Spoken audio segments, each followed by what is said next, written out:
Hello students, आज मैं आप लोगों के साथ हूँ सॉलिड स्टेट की next setting numericals. Solid state के जो थ्योरेटिकल पोर्शन वो हम कंप्लीट कर चुके हैं। अब इसमें कुछ दो तीन टाइप के क्या होते हैं न्यूमेरिकल पोर्शन भी आता है। एक सिंपल फर्स्ट न्यूमेरिकल जो बनता है वो हमारे पास बनता है पैकिंग एफिशिएंसी का। डिफरेंट टाइप के जो यूनिट सेल या लेटिस हमने पढ़े हैं, तीन टाइप के पढ़े हैं हमें। SCC, BCC and FCC type के जो लेटिस हमने पढ़े हैं, उन लेटिस की पैकिंग एफिशिएंसी वैसे तो हम डायरेक्ट जान रहे हैं, वैल्यू हमें ध्यान रहती है 52.4% है, 68% है और फाइनली 74% है। ये तीनों जो तीनों लेटिस की जो डेंसिटी है, यूनिट सेल की जो डेंसिटी हम कैलकुलेट करते हैं, फिगर तो हमें फिक्स याद रखना है, लेकिन ये कैलकुलेट कैसे की जाती हैं। तो इस कैलकुलेशन के लिए हमारे पास एक सिंपल सा फॉर्मूला है। पैकिंग एफिशिएंसी एक्चुअल में है क्या? वो स्पेस है जो कॉन्स्टिट्यूट पार्टिकल्स, एटम, मॉलिक्यूल या आइंस ने क्या करा है, अवेलेबल स्पेस का जितना फ्रैक्शन उन्होंने ऑक्यूपाई कर रखा है। इसका सिंपल फॉर्मूला है volume of n space divided by volume of cube into में 100। वॉल्यूम ऑफ स्फीयर, स्फीयर का जो वॉल्यूम, यहाँ पे एन की वैल्यू क्या होगी, तीनों टाइप की जो लेटिस, तीनों टाइप की जो यूनिट सेल उनके लिए वेरी करेगी, जो होगी 1, 2 या 4। जिस नेचर की हमें यूनिट सेल दे रखी है उसके अकॉर्डिंग अपन एन को चेंज करेंगे। डिवाइड में है अपने पास वॉल्यूम ऑफ क्यूब। क्यूब का जो वॉल्यूम होता है वो जनरली साइड क्यूब या ए क्यूब से हम कैलकुलेट करते हैं, और ए क्यूब की जो वैल्यू होगी वो तीनों टाइप के यूनिट सेल्स के लिए क्या होती है, डिफरेंट डिफरेंट होगी। बाकी वॉल्यूम ऑफ स्फीयर वो फिक्स रहता है 4/3 पाई आर क्यूब मल्टीप्लाई में 100। इस बिहाफ पे हम क्या कर सकते हैं, इजीली इस चीज़ को हम क्या कर पाएंगे, कैलकुलेट कर पाएंगे।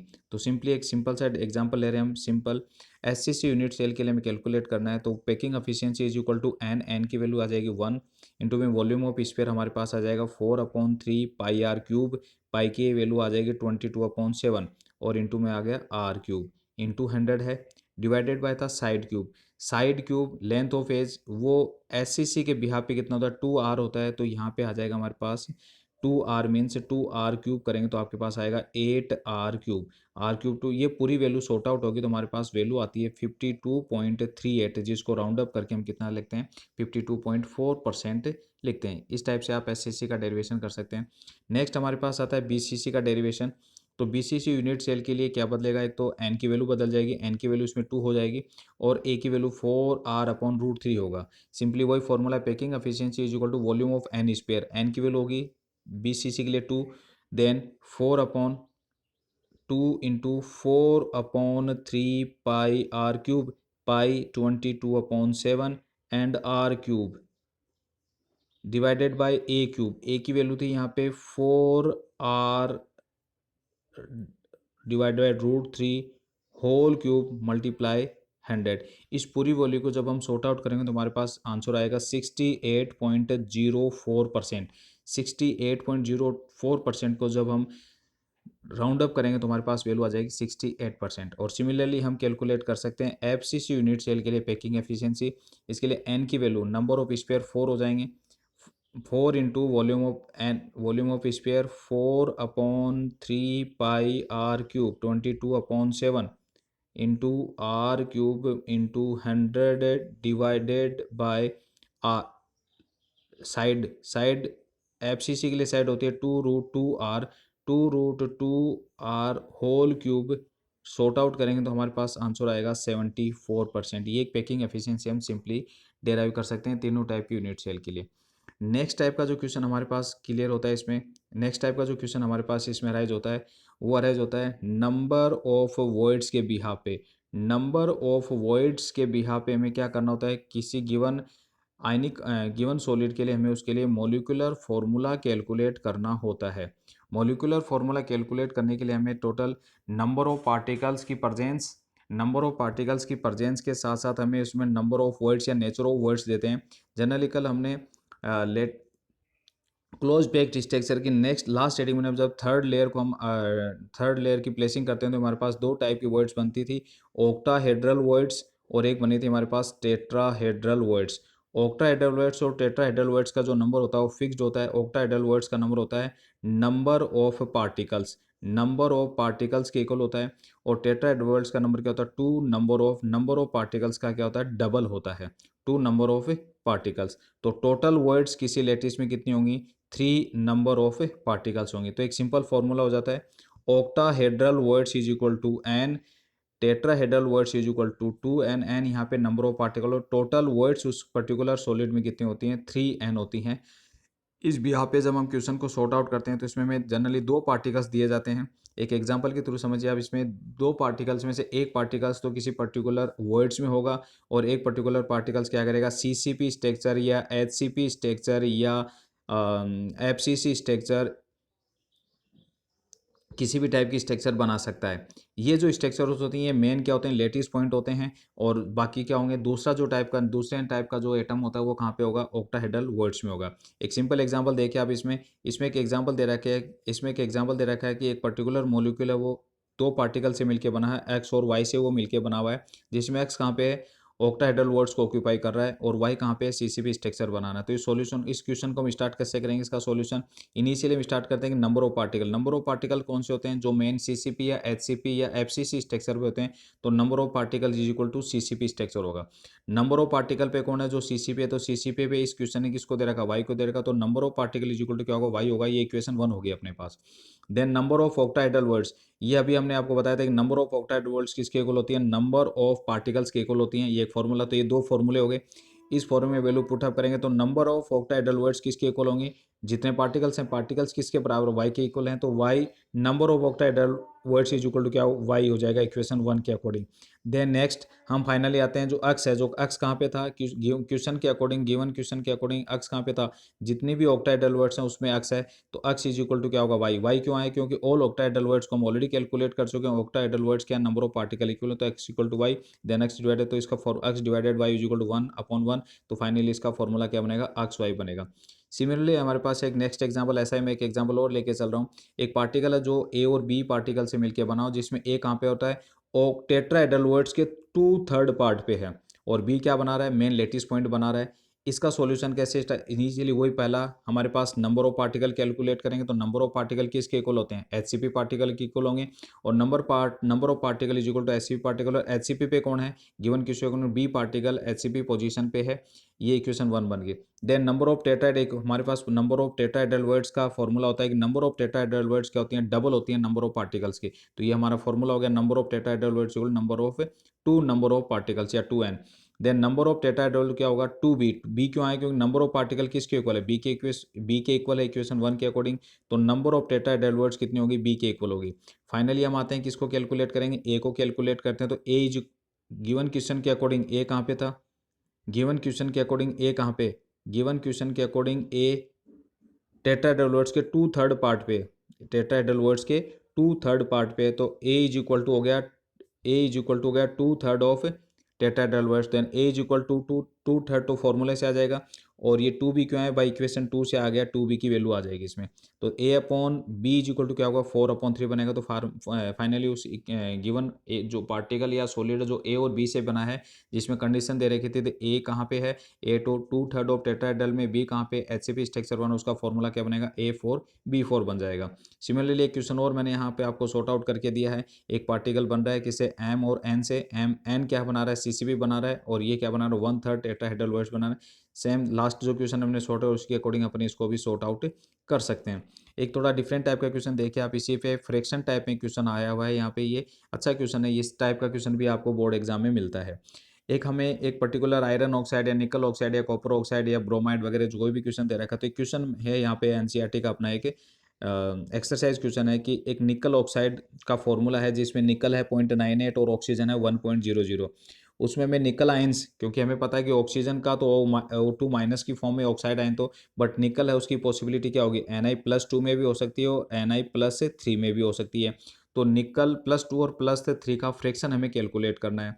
तो इनिशियली हमें पता है कि इस पर्टिकुलर क्वेश्चन में निकल और ऑक्सीजन का जो रेशियो वो दे रखा 0.98 रेशियो 1.00। देन हमें दे रखा है इसको, हम 0.98 और 1.0 सॉर्ट आउट करेंगे, फाइनली हमारे पास उनका रेशियो कितना है, 98/100 आ गया। अब हम फाइनली कैलकुलेट करते हैं कि नंबर ऑफ निकल आयंस, Na+2 को कैलकुलेट करते हैं, वो अक्स हो जाएगा।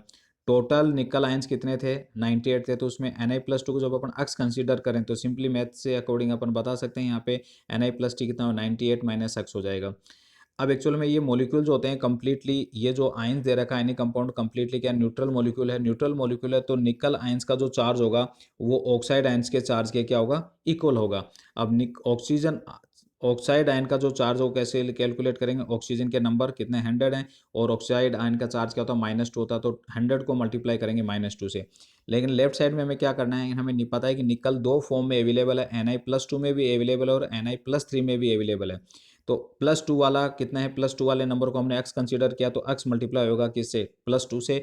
और +3 वाले जो पार्टिकल हैं वो कितने थे, वो 98 - x थे, तो वो सॉर्ट आउट हो गया, 98 - x मल्टीप्लाई किससे हो रहा है, +3 से। तो फाइनली हमारे पास x की वैल्यू कितनी आ गई, x की वैल्यू 94 आ गई।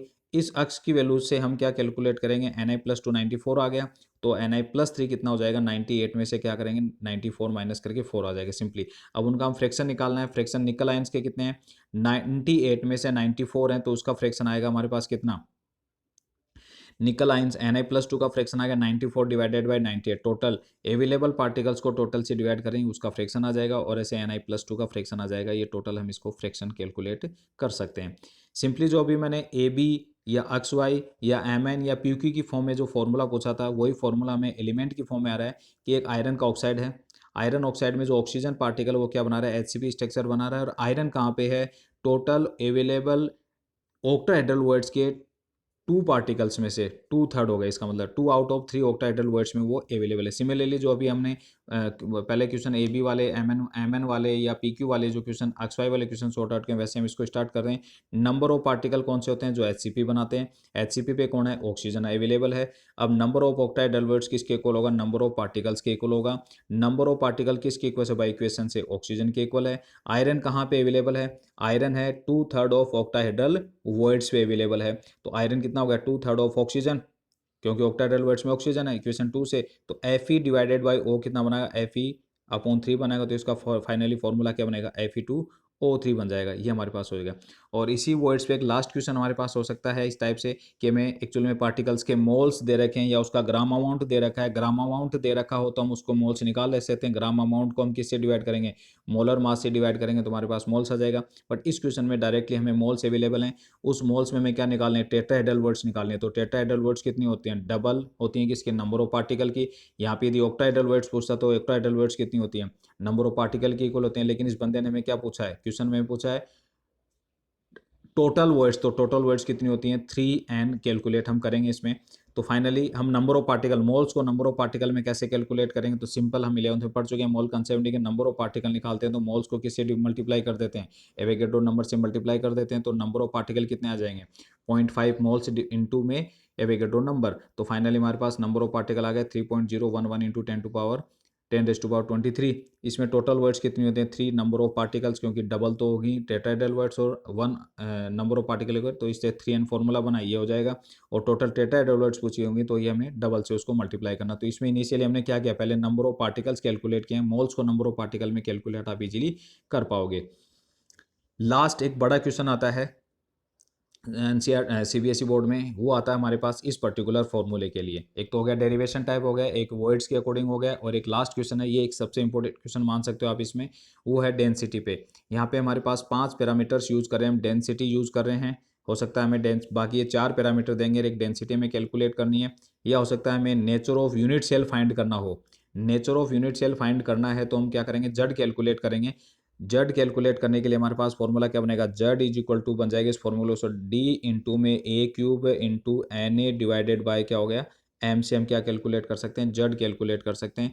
इसमें पॉसिबल वैल्यूज क्या होंगी, 1 2 या 4 होंगी। 1 2 4 के अकॉर्डिंग हम नेचर ऑफ यूनिट सेल बता सकते हैं। 1 के अप्रोक्स आ रहा तो SCC, 2 के अप्रोक्स आ रहा तो BCC, और 4 के अप्रोक्स आ रहा तो FCC।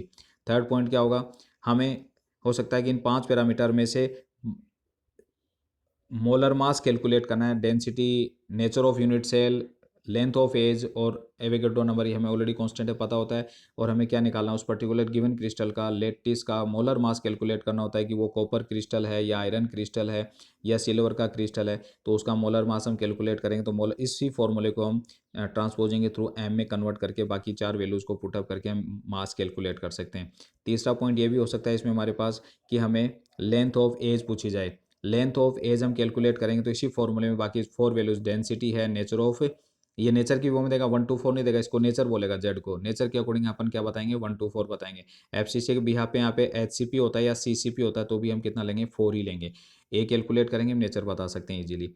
एक क्वेश्चन और ध्यान रखिएगा, इसमें हो सकता है कुछ क्वेश्चंस में हमें डायरेक्ट ए प्रोवाइड नहीं करवाया जाता है, तो डायरेक्ट जब ए प्रोवाइड नहीं करवाया जाएगा तो हमें क्या दे रखा है, उसकी पर्टिकुलर लेटिस की रेडियस दे रखी होती है, स्फीयर की रेडियस दे रखी होती है। तो ये पहले जो एक हमने इनिशियली इस क्वेश्चन आज वाली क्लास के स्टार्टिंग में एक टेबल जो आपको बताई है, इस टेबल में एक रिलेशन दे रखा है किसमें, रेडियस और लेंथ ऑफ एज के बीच में, या फिर density of distance between the particle. इस पर्टिकुलर टेबल को भी हमें थोड़ा लर्न करना है ताकि डायरेक्ट जब हमें ए प्रोवाइड नहीं करवा रखा हो तो हम ए को कैलकुलेट कर सकते हैं। Thank you students.